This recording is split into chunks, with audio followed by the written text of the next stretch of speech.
Welcome to Wednesdays in the Word. Recently, I took my precious one-year-old grandson with me on a walk to the end of my street to get to my mailbox to get the mail. And what should be a 3-minute walk to the mailbox took about 10 minutes or so, not only because his legs are little and he walks slowly, but because him walking to the mailbox was not a straight line.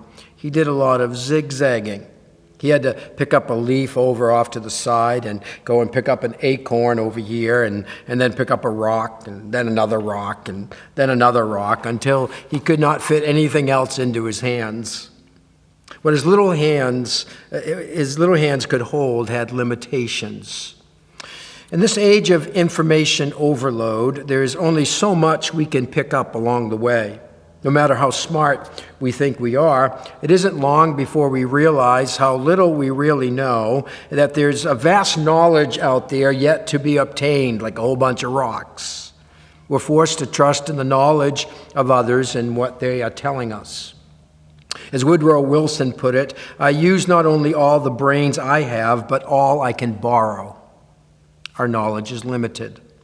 In an earlier video, I shared some principles from Ecclesiastes chapter 11. A reoccurring phrase in Ecclesiastes 11 is, "You don't know." You don't know, referring to our limited knowledge as human beings.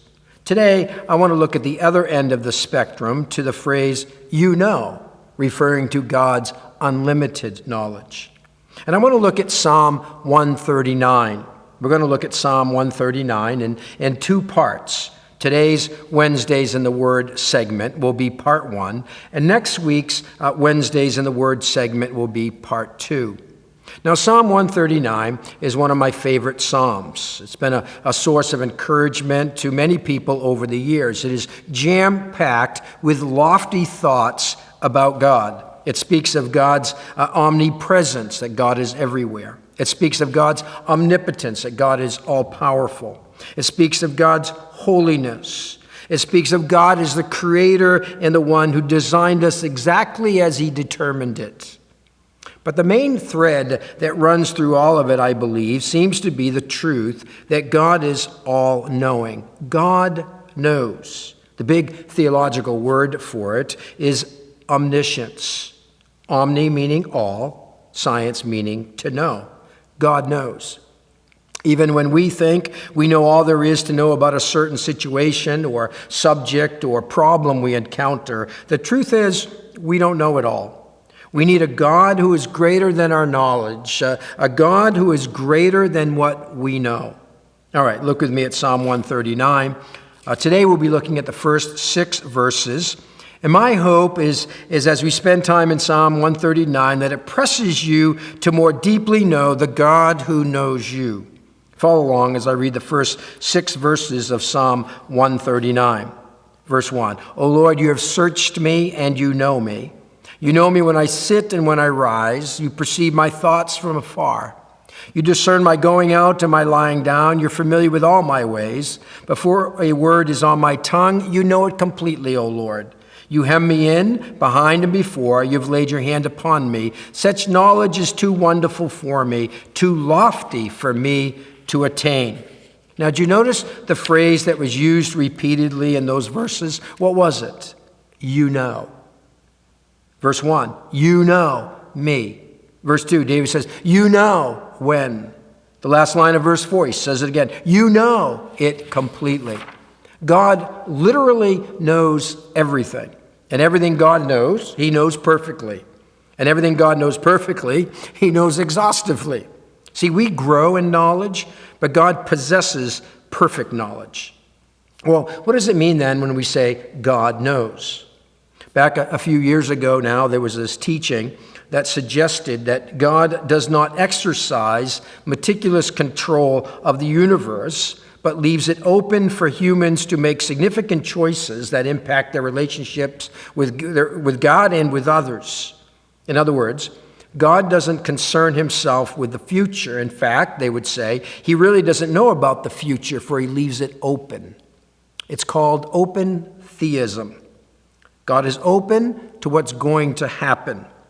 Now, it's not my purpose to debate open theism, but suffice it to say, even though God knows what we're going to do, it does not make him responsible for those choices.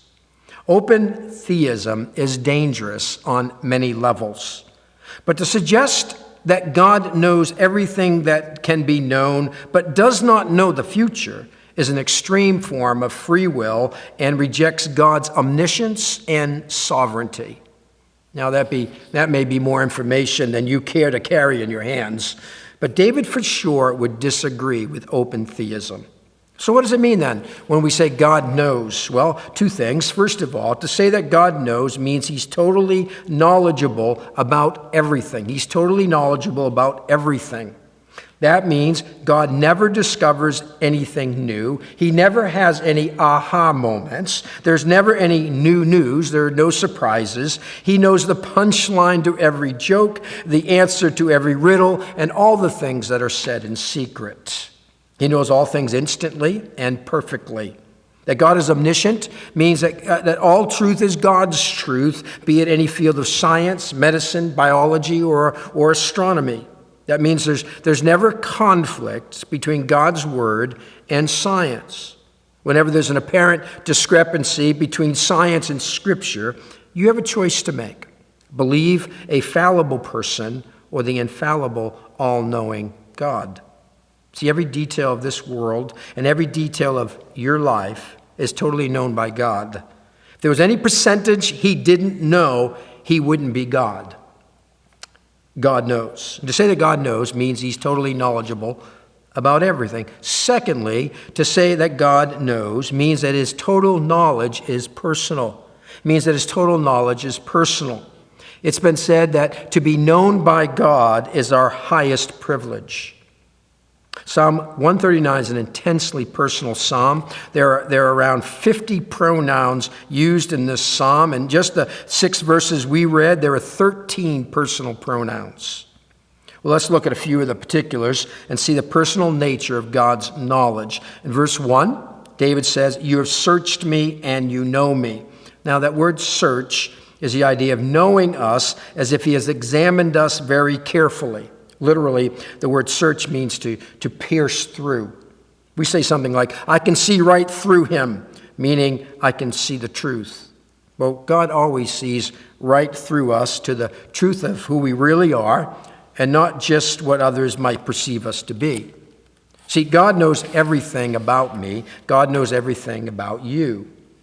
I read not too long ago of the story of two women who had the same first, middle, and last names. They were born on the same day, and they were given the same Social Security number.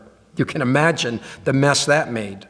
It took a while to straighten out the mix-up with the Internal Revenue Service, and to make matters worse, both had a father named Robert. Both had studied cosmetology, both worked as bookkeepers, and both had children ages 21 and 19. What are the chances, right? Well, finally, they convinced the government that Patricia Ann Campbell of Oregon, it was not the same person as Patricia Ann Campbell of Colorado. Now, if the very hairs of our heads are numbered, then God needs neither name nor Social Security number to get it right. He knows. He knows who we are, where we are, and what we are. There are no mix-ups with God. God knows us intimately. He knows our name. He knows your needs. He knows how we're made. He knows the areas we need to work on, blind spots to us, but not to him. He knows your concerns. He knows the many different stories for all of you who are watching this. God knows you better than your spouse knows you, better than your counselor knows you, better than your parents. God knows you better than you know yourself. David continues, verse 2, he says, "You know when I sit and when I rise."